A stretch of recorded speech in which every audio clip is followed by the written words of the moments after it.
Bryce, this week is going to be your first NFL start. I mean, you got to be feeling something. I know you're a cool, calm guy, but there's got to be. Yeah, no, it's definitely exciting. It's a blessing to be here. With it around the corner, it's surreal. But at the same time, there's so much, energy and focus that just goes into the game plan, goes into trying to prepare to get ready. Myself, us as a team, we're all in that mindset. So, of course, I'm super excited, and it's definitely a blessing to be in this situation. But obviously it's a results-based business, and we want to have success, and for us to be able to have that, we have to earn that right, and that's by locking in, grinding throughout the week, making sure we're focused. So really all my energy's gone to that. Was there a aha moment for you when you arrived at Carolina that said, "I'm ready to be the starter week one"? I think it's just gradual growth. Again, I'm not a huge long-term guy. I try to be where my feet are, and I've always just been focused on trying to grow. And I know it's not, it's never just straight up. There's going to be ups and downs, and but I was just kind of had that, just trying to turn the page on the good and the bad, and then try to find ways to grow. When I was whether it's first got here in rookie minicamp through training camp, and then obviously now in season. So I don't ever think there was really a moment. I think it's just you have confidence from within, and then it builds with the coaching staff, my teammates, and the people around me. And I kind of I lean on all of them for that. So I'm excited to be able to go into Sunday with the group that I have. You were voted team captain as a rookie. Can you tell us about that moment that you found out and what it feels like to have your teammates entrust you with that duty? Yeah, it's a real honor. It's something I definitely don't take lightly. It means a lot to me that to be a captain, and I'm super grateful for my teammates for just accepting me and allowing me to come in. And this has been a great experience for me. It's a great locker room, a great coaching staff, and again, everyone just accepted me and allowed me to come in and grow, and us to be able to progress as a team. So, with really, again, it's something that I really take a lot of pride in. It's a huge honor for me, and obviously there's responsibility that comes with that as well. So, I'm excited for that challenge, and I don't take that lightly, but it's definitely a huge honor. Bryce, do you have like a pregame ritual, a pregame meal that you like to do every week, or like a pregame song or music that you like to listen to? I wouldn't say ritual. Not too much of not really a superstitious guy, but I do try to just have routines. I wouldn't say food wise, just nothing strict. Obviously, just something that's clean and is going to translate to obviously you wouldn't want to be eating junk food and stuff before, but just stuff that's clean, and then throughout the preseason, kind of building a routine of when starting warm-ups, when you're starting each kind of segment of your warm-up, stuff like that, and same with music, not like a same song, not like a same specific playlist, but in the same way, it's kind of like the same type of music normally. But again, nothing super strict, but it's all kind of routine based. So. Frank said this won't be a cakewalk for you this season. He loves you to death, but he knows there's going to be some moments and struggles, and it won't be a cakewalk. But your career has been pretty much a cakewalk, it feels like. So how do you handle those situations where it's not a cakewalk? Yeah, for me, I definitely wouldn't say my career has been a cakewalk. I think, again, whatever people look at it from the outside, but, there's always ups and downs throughout a season. There's highs and lows. There's times where, you feel great. There's times you feel like there's a bunch of stuff you got to improve on and work on. And, I feel like that's something that has been consistent for me. Obviously, this is a new experience, a new level. There's going to be challenges. And, again, I know everything's not going to go perfect.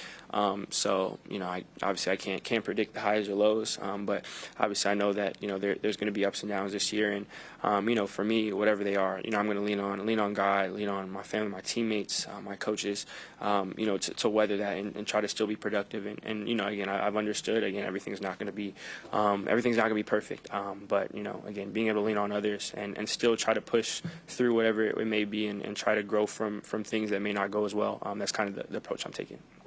In-game adjustments are so important in the NFL, and having played limited snaps in the preseason, is that something you can practice, that communication between this is what I'm seeing to the coaches and kind of getting that in return? Is that something you can kind of work on? Yeah, we definitely, we try to emulate it as much as we can in practice, and, whether it's through the week, just having communication from watching things, or in practice, hey, this felt like that, or, but again, there's obviously another level when it's a game, and you're doing it based off of another player or scheme or something like that. Or again, that's always going to be another level. So we try to emulate as much as we can, but there's certain stuff you obviously you can't replicate until it gets out there. So again, it's something that is going to be a challenge, something that we're going to go in and go in as a unit, as a group. We're all going to go in together. And Bryce, is that where you kind of lean on that natural ability that you seem to have in terms of processing and that's what everybody talks about coming out of college? I think really with adjustments, it's not just me. It's not just one person. It's really all of us having a conversation. And again, I'm grateful for the team and coach staff I have, where it's not one person. This was going to happen. I saw this, so this is what we're going to do.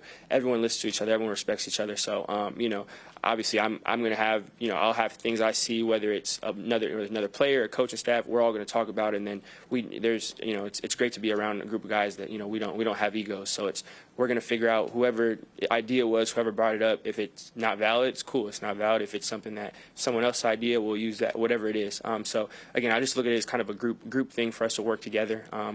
Whoever it is that has an idea, we'll talk about it, figure out what's best, and then we'll try to go about it like that. Have you talked to any other quarterbacks who started as rookies about kind of the particular challenges of being highly drafted rookie, being thrown into this situation?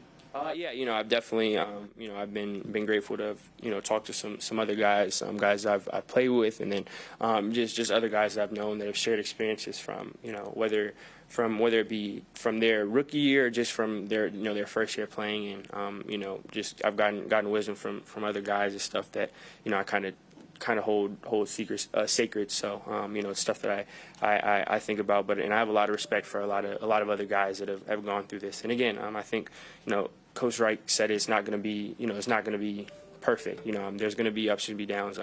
But there's always going to be that standard and that level that we want to strive to. And when we don't get there, or if things don't go perfect every play, we have to turn the page. So I'm just trying to do everything I can to prepare throughout the week, and then we do all that we can throughout the week, and then lean on the guys around me on Sundays. Elaborate on who that was that you leaned on?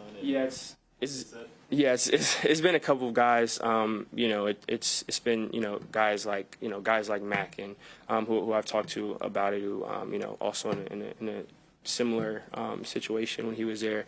Some guys that are older that it was longer and a little further back, and kind of the specifics again, something that I really kind of I take a lot of stock in because of the respect I have for those guys. So it's kind of something I keep sacred. Your replacement at Alabama had a really good game opening week. I'd ask you about moments that you felt you were ready. Were there moments you saw during his development that you felt like he'd be ready for that? Yeah, J-Mill balled out, which, again, for me, I've been able to watch him grow and just continue to get better in all aspects. From being on the field to off the field, his understanding of the game and of the offense, his command, and then everything on the field, he continues to grow. And that's my guy, that's my brother. So I'm super excited for him. It was really great to see the success he had, and it's just great to see.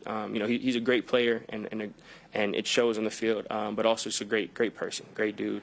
Again, I've been able to see him progress behind the scenes for years now, and again, that there's nothing surprising about what he did, and I'm super excited for him.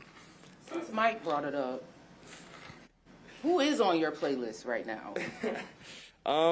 It's kind of it's kind of all like a little all over. There's like J. Cole, Drake, Nips on there. Those are probably the main guys. There's like some Blast on there. There's a lot of people. If I can't sit here and name everyone, it's kind of I have some we all have playlists. Like there's a lot of guys, but I'd say those are probably like the headliners for like a pregame type of vibe. Bryce, Chandler is also a rookie and is going to start in this game. This rookie class seems pretty tight-knit, but the two of you specifically, him being your protection, how have you guys developed a relationship over the last few months? Yeah, it's been really easy.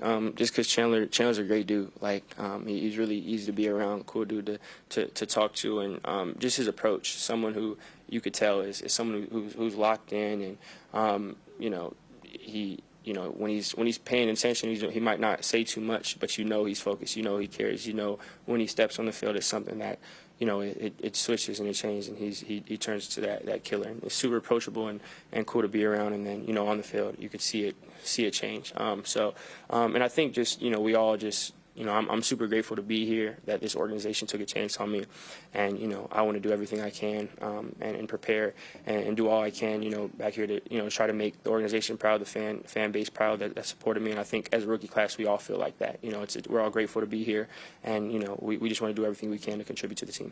Bryce, and talking about that advice you got from former players, I mean, even people whose careers were as great as Peyton Manning kind of struggled as rookies. How do you kind of balance that, getting ready for Atlanta versus thinking about long-term goals? Yeah, I'm really just thinking about Atlanta. You know, I think, again, in the long term, that's going to be up to God, and that's out of my hands. And, you know, stuff that happens in the long term, and, you know, when you look back at whatever it may be and big picture stuff, it happened because of an accumulation of small things and day-to-day things. So for me, I'm not thinking about long term. I'm not thinking. There's no, you know. I'm not thinking about perspective. I'm not thinking about down the line. It's just about Atlanta. That's all that matters. And, you know, whatever happens, you know, maybe, you know, after, when it's time to learn, it's time to grow, and, you know, it's time to turn the page. That'll be the case. But it's not really a down the line thinking. Again, it's just all about Sunday. We got time for two more, so we go back Sunday. I mean, and Coach Wright said they have a revamped defensive line. They kind of haven't shown much in preseason. What have you seen from them, or how do you, in preparing for an opponent when you don't have much tape, how do you kind of get ready for them? Yeah, you know, we have to make sure, again, it's a really good group. Like I said, you know, limited snaps with, you know, everyone together, and, you know, there's obviously going to be, you know, looks that, you know, they probably haven't shown, but again, it still just from knowing the people and being able to study, and whether they were there previously or somewhere else. Again, it's a really good group. You know, it's, you know, we have a lot of respect for them, and then, you know, we really just have to rely on our coaching, rely on our rules. Again, there's not a bunch of snaps of, you know, everyone all together and exactly what's going to happen. So because of that, you know, we have to make sure that we're firm on our rules and make sure that we're all on the same page. And, you know, there's going to be things we're going to have to work through. And again, it's going to be, you know, they're a really good defense. You know, we have a lot of respect for them. So we have to be at our best. So we know that, again, it's making sure we're on the same page, we're communicating, and we're relying on the rules that has been instilled in us by the coaches since we got here. So, you know, I think those are kind of some of the keys when, you know, there might be some question marks and just some newness that, you know, for us to navigate. I know that you've played on the highest stage in college and done everything you can do in the college game, and since you've been here, you seem very unflappable, very poised all the time. Do you feel like, would you get nervous at all, or do you feel like you might have any butterflies when you come out there on Sunday? I think, and it's kind of been throughout. You know, when around the time comes, I think more so than anything, I just get anxious to be able to get out there and step on the field. You know, around that time, you know, you look forward to it and you get excited and get a little anxious to get there. But I think those are kind of you know, the emotions that, you know, I've felt, and, you know, you feel in those times. But then also, you know, in that moment, you have to put so much focus on execution and the game plan, and, you know, the things that you're talking about with the coaches, and making sure you're on the same page. So because of that, that's kind of where all your energy and focus goes. So it kind of takes away from anything external by it. And again, we're going to need, you know, it's going to take everything. It's going to take, you know, all, you know, myself, everyone to execute at the highest level, and for us to communicate and be on the same page. Again, going up against a really good group. So, you know, it's a great challenge for us. So, you know, we have to make sure that, you know, we're all locked in, and, you know, that's where our mind's at. All right, thank you. Appreciate you guys.